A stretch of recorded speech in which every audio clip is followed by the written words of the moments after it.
Hey, this is Chris, the Idaho Painter here on Paint Live TV. Today, I'm here at AWFS in Las Vegas 2019. Really cool. It's American Woodworking. And I'm not sure what AWFS stands for, but what does it? Do you know what it stands for? American Woodworking And Furniture Society?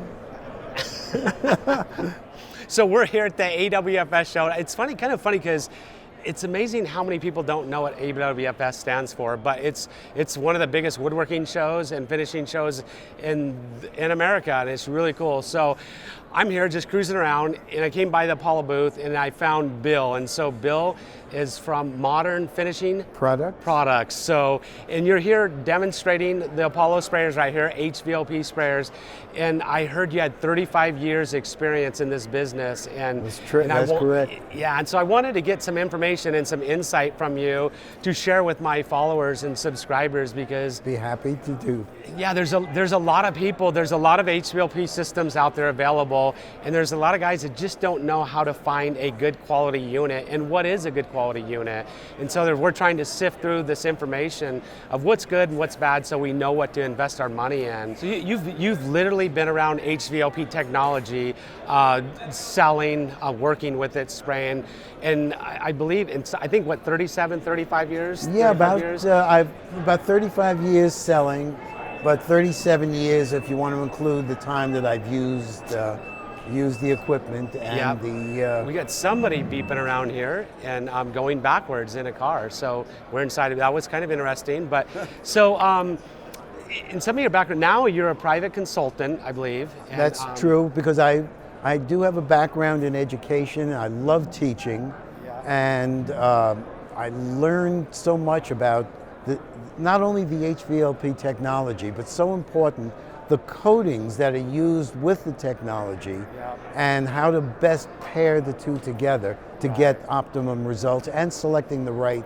equipment for one's needs. And so you do know the Apollo sprayers very well, because you've worked for Apollo. You worked for them for 35 years. That's correct. So for our audience out there, can you just talk a little bit about HVLP sprayers? What should, if I'm in the market to buy one, what should I look for to find, we'll talk about this sprayer itself, a good turbine sprayer? Well, let me give you a very compact and closed understanding of the technology. First, the turbine sprayers do not use compressed air. It is an alternative way of atomizing paints and materials. It's using a high impeller blower motor that come in many different sizes. And this is where the understanding of the technology is very important. One does not buy HVLP based upon consumption or hours of usage, but rather what coatings you're looking to access with the equipment. Right. And this is what makes selection important. Right. And so when it comes to just the unit itself, I mean, what are some of the features, in a good quality unit I should be looking for? Sure. And we'll talk about the unit, the turbine unit itself, and then we'll talk about the guns after that. Perfect. Okay, well, in a unit, you want to consider what the unit is made of. You want good solid construction. It's going to hold up, it's going to last. Critical is the size of the box that the unit is made in. You look at turbines, you see some of them are in small, compact boxes. You see others that are larger. Why are some smaller? Why are some larger? Ventilation. It's the key to motor longevity. Right. So those little boxes, they're going to get a lot hotter inside because they're not ventilated very well. And the motor will burn out faster. Right. So I can't see inside the box, inside the motor. How do I know when it comes to all these different HVLP sprayers? They all got like a turbine unit in it. How do I know I'm buying one with a good quality turbine?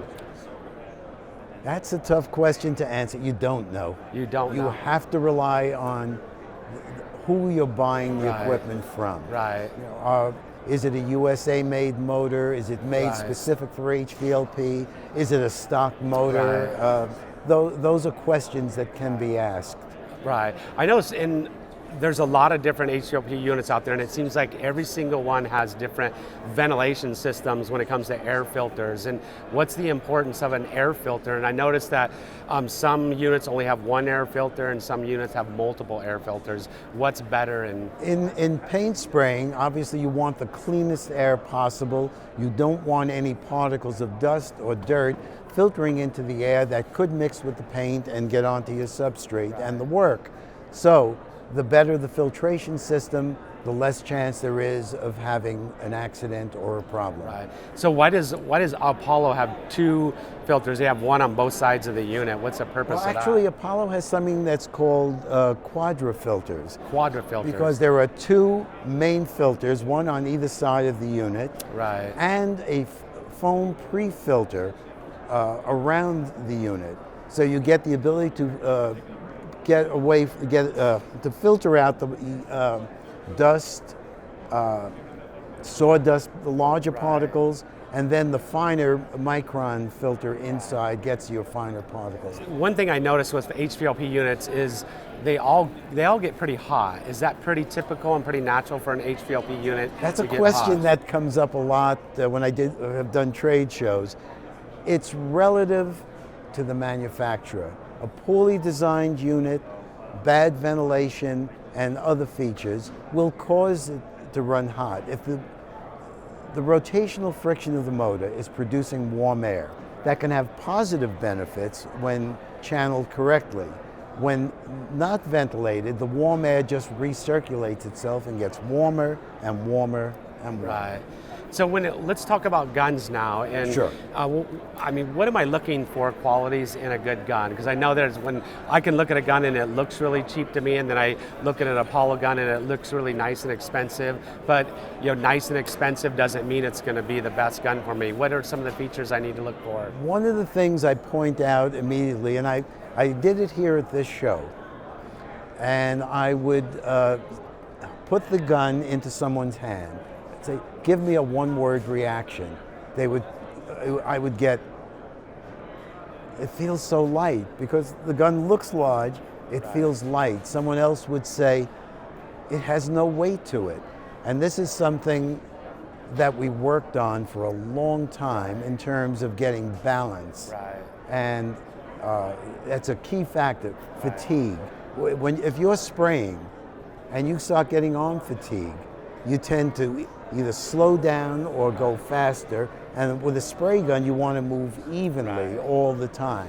And a gun that is well balanced and lightweight is going to give you that ability. So that's one important factor.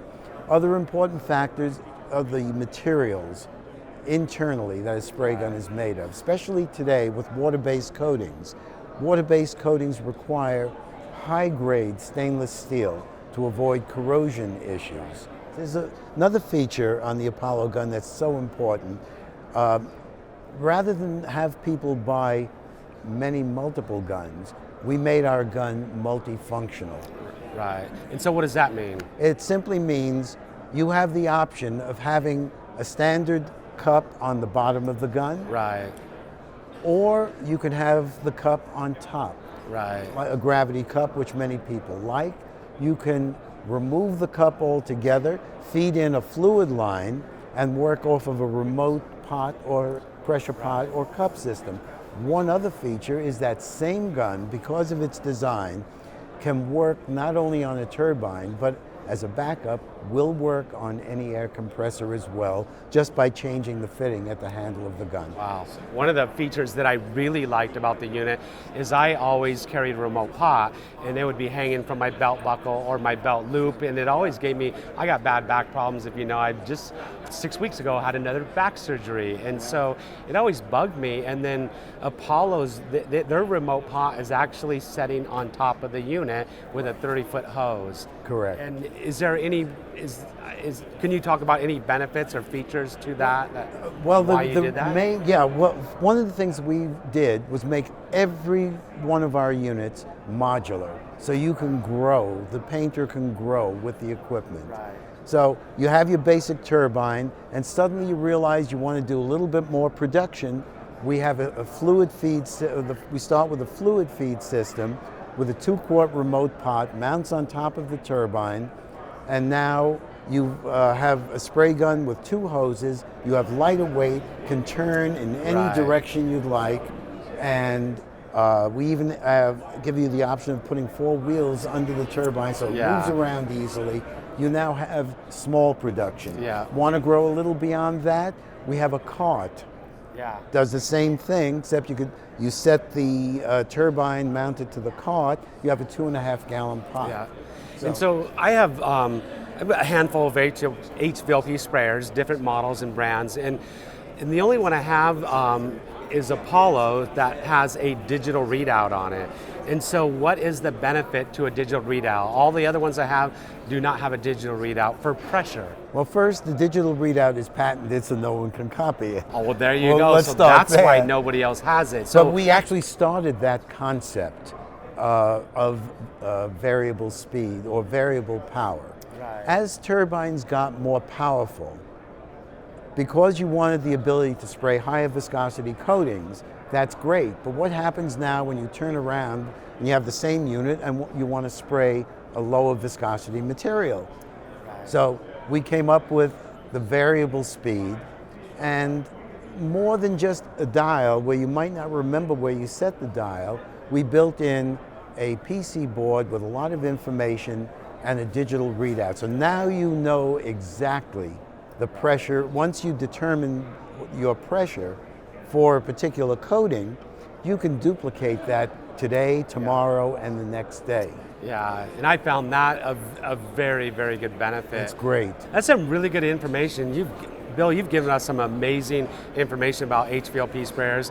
I think this is going to help out our audience be able to choose, what's good, and and try to find what's going to be best for them. And sometimes it does come down to money, and some people just don't have the money to spend for a quality unit. But I think if you're willing to just spend the money for quality, it'll eventually pay for itself because it's probably going to last a whole lot longer. That's true. And I don't what say we got back here. I have the Apollo Precision 5.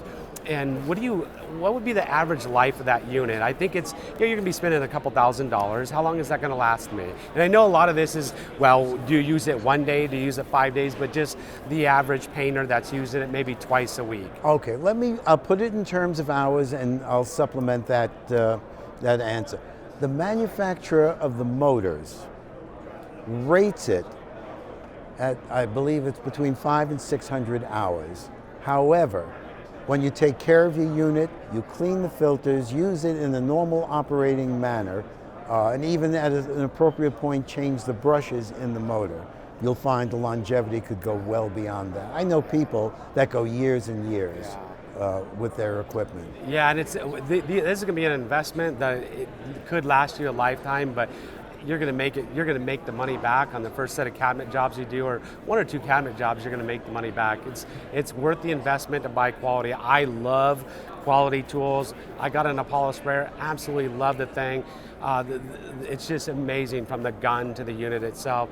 Bill, I thank you very much for sharing this information, taking out your time out of the day here at AWFS to share with my audience out there and help them steer them in the right direction and buying what they need. And thank you for the opportunity to share, and invite me back again, and I know there's more things we could talk about. I know. Now that you're on the consulting side, what the name of the consulting business again? Modern Finishing Products. Modern Finishing Products, and maybe someday I can have you come up to my academy, share some information with some of our students. It would be amazing. I'd love to have you come up there. And I would love to do it. So very cool. Thank you, Bill. Thank you. It's been wonderful. Hopefully you guys enjoyed this video. If you have, please give Bill a thumbs up.